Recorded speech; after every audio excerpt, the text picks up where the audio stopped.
When should you use heat sets in a Pokemon Draft League battle? There are many answers to this question, and for week 8 of the CDC, I'll be exploring one of these options. This week, my opponent is Tog, a talented and respected draft player, and someone who I lost to the last time we played. His team is a scary, bulky offense team with web support. Luckily for me, however, all his top mons struggle at dealing with Iron Valiant. Sword Stance and Booster Speed, along with my naturally high speed stat, make for a potent threat into my opponent. Webs are spooky, and I want a way of punishing them. Enter White Herb Ogerpon. When switching in on webs, I'll gain a +2 attack from webs, and then the White Herb will return my speed to normal and bonking can commence. Valiant and Ogerpon struggle against very similar mons on Tog's team, mainly Gliscor, Cloaking, and Fortress. This is where I'll be applying my Heat set. Resto Chesto Electros with Gastro Acid and Discharge serves as a one-stop shop when dealing with those 3 mons. Obviously, Gastro Acid shuts down Poison Heal Gliscor, making it take damage from its own poison. And with Discharge, I can essentially trap the Gliscor, as switching could risk a paralysis on an important Pokemon like Kyurem. Back to a Gastro Acid, however. It removes Regenerator from Cloaking, and with Eel being faster, I can effectively prevent Chilly Reception spam. And Fortress, well, it just gets owned by Eel. I rounded off the team with a defensive backbone in Donphan and Heatran, and a Specs lead Vaporeon. With a game plan in place, let's see if I've used Heat correctly. So starting the game off, Tog leads with the Raichu. And like I talked about, I'm doing a Specs lead Vaporeon. And I don't have to think here. Vaporeon's health is not important to me. It's just here to deal damage, and I'm just going to deal damage. Terrawater Scald is very free to the entire team. It does about, even to the resists like Quavo and Kyurem. Quavo still takes like 60 and risks a burn, and Kyurem should take around 30 to 40 and still possibly risks a burn there as well, if it's physical.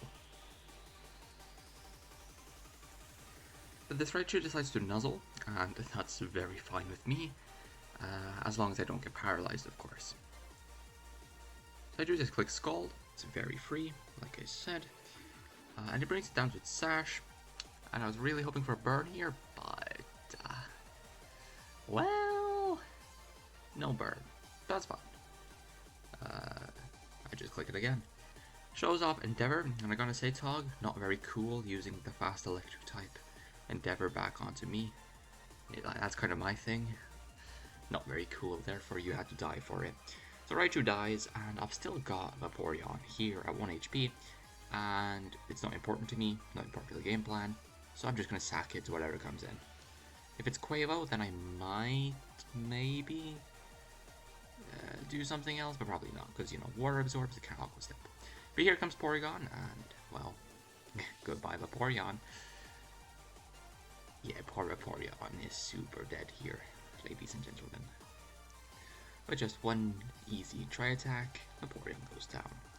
And I think into this matchup, I think a choice-locked Porygon makes sense. And even if it's not choice-locked, Porygon doesn't have any good fighting moves. Because even though this is a Terra Captain of Togs, its Terra types are Electric, Normal, and Ghost. So I'm not afraid. I have an Air Balloon, so even if there were some random ground move, but I don't think Porygon gets, I'm very fine to just set up my rocks, which is very important because I need to chip down the Gliscor and the Slowking,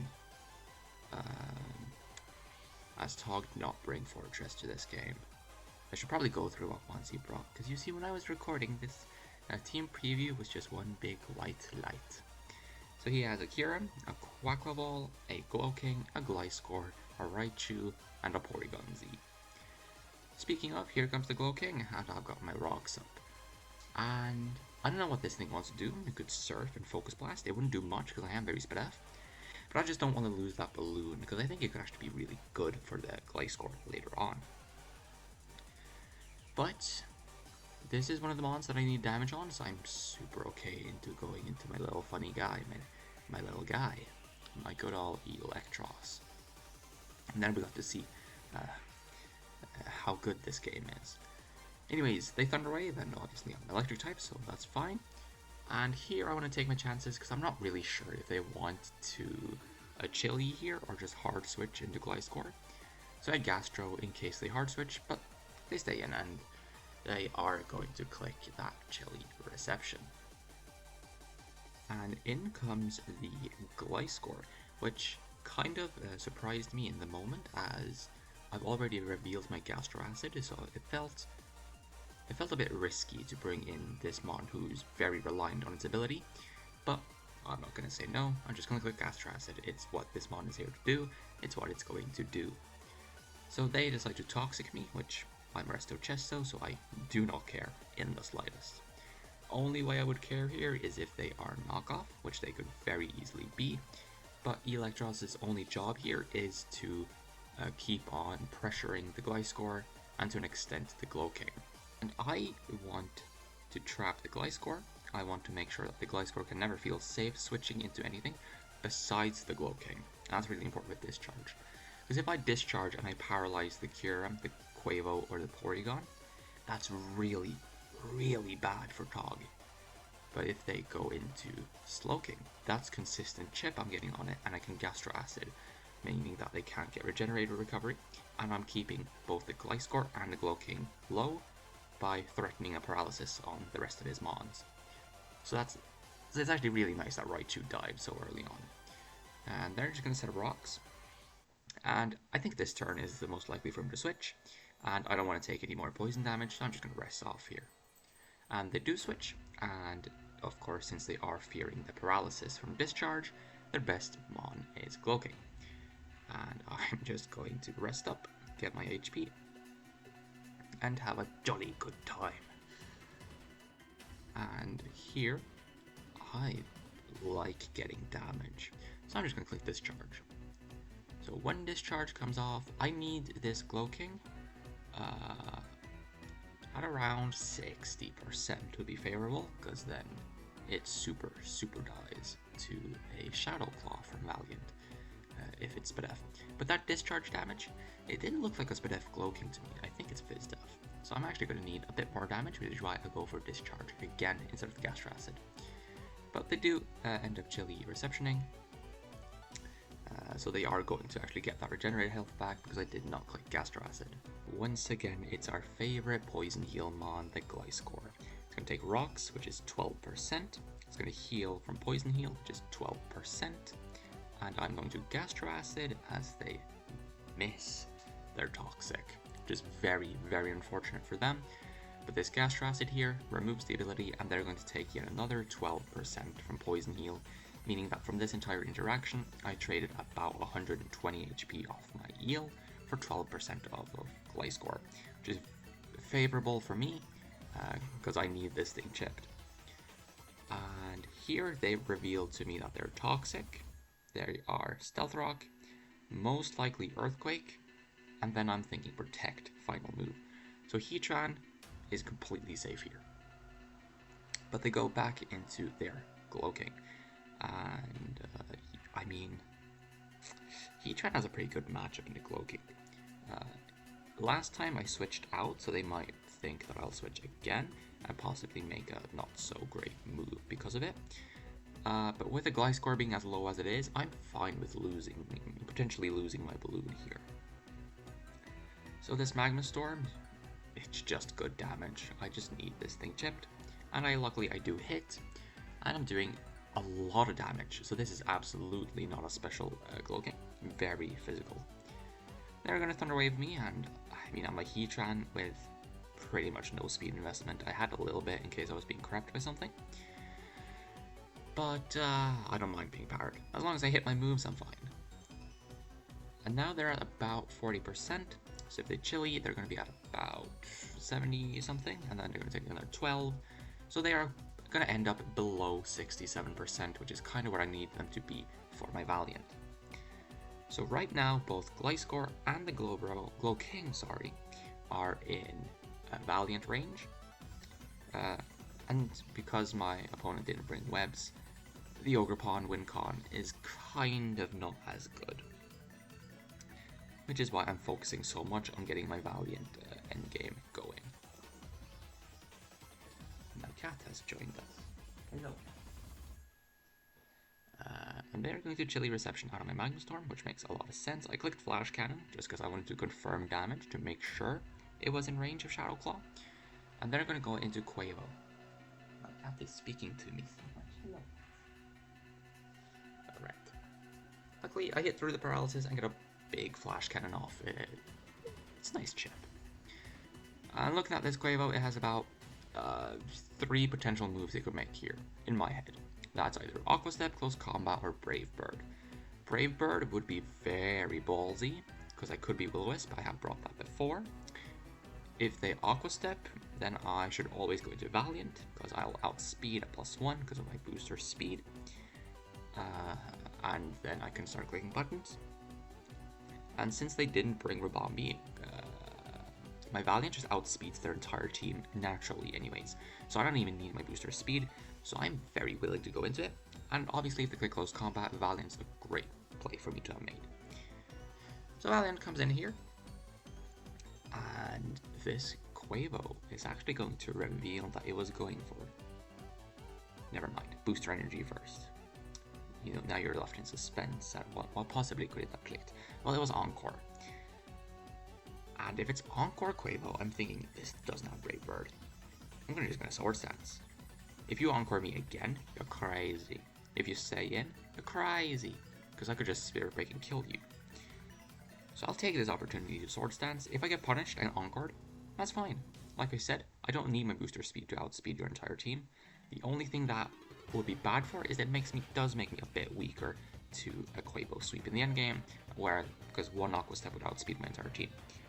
They switch, and now we're in a really, really good spot. As in comes the Glowbro and Glow King. Sorry, my friend Glowbro is on the mind, but I'll get up to +2. So now I'm +2 attack, +1 speed, and I'm just ready to start clicking buttons, really. I removed their Sashmon. I have rocks. I'm clicking Shadow Claw into Glow King because I didn't want to get destroyed by Colbur Glow King, which I thought was kind of likely in this matchup, but they were Black Sludge. So it didn't really end up mattering, but it still kills, so that's good. And then, I'm not sure what mon they have to go into here. I one-shot the Porygon with Spirit Break. I one-shot the Gliscor with Spirit Break. I one-shot the Kyurem. I one-shot the Quavo with Spirit Break. I can click Spirit Break 4 times in a row and win this game. That's pretty cool. In comes the Gliscor. And due to my Eel's valiant effort in the mid-game, this thing's very low, and definitely in Spirit Break range. And they don't reveal Protect, because they didn't have Protect. They were Stealth Rock, Spike, Earthquake, Toxic, and now they're dead. And the thing is, they have no counterplay to this now. I'm faster than all of their Scarf Mons, if they have any, because I'm booster speed, and I kill them all with Spirit Break. This endgame is sealed. I've won. I have won this game if I click Spirit Break 3 times. There's nothing Todd can do. I click Close Combat into the potential Terra Ghost Porygon Z. Listen, sometimes you have mind farts, but they were Terra Normal. Brain farts is what it's called. But they were Terra Normal, and this gave me the biggest heart attack in the world. I felt like such a dumbass after this. Because Spirit Break was 100% the play. And here I just risk, not losing, but not doing very well if they were Terra Ghost. Luckily, they were Terra Normal. But that could have been very, very bad. And you'd think I'd learned from that experience. Just click Spirit Break. Just click Spirit Break. And you're right, I do just click Spirit Break. And this Quavo really doesn't have anything it can do to me, and it dies. Just like that. Dead Quavo. Critical hit. Definitely marred. Trust. And now they're left with one single mon left, being the Kyurem, who is weak to both of my stabs. That's not a great position for Todd to be in. And it even takes rocks, so it's not boots. It could be Scarf, in which case I win. It could be Specs, in which case I win. If it's Chople, I still win, just Valiant dies, but it isn't. Close combat, kills the Guram, and that seals the game. 5-0 for your Trondheim Rosenspores. And now we're sitting at 3-5. And crazy as it sounds, there's a chance we make playoffs here. Probably not, but there's a chance. I haven't seen, or at least the dog hasn't been updated. I don't know which one. It could honestly be both. But there's a chance I'm in 7th right now. And that's wild to think about. But without getting ahead of ourselves, we must thank our opponent for the game. So GG's dog. It was fun playing, and I'm really glad that the Electros set actually worked, because it was I just kind of threw things in the builder and said, hey, this kind of works. And next time, let's hope it works again, because I'm playing probably one of the scariest teams in the league. See you then.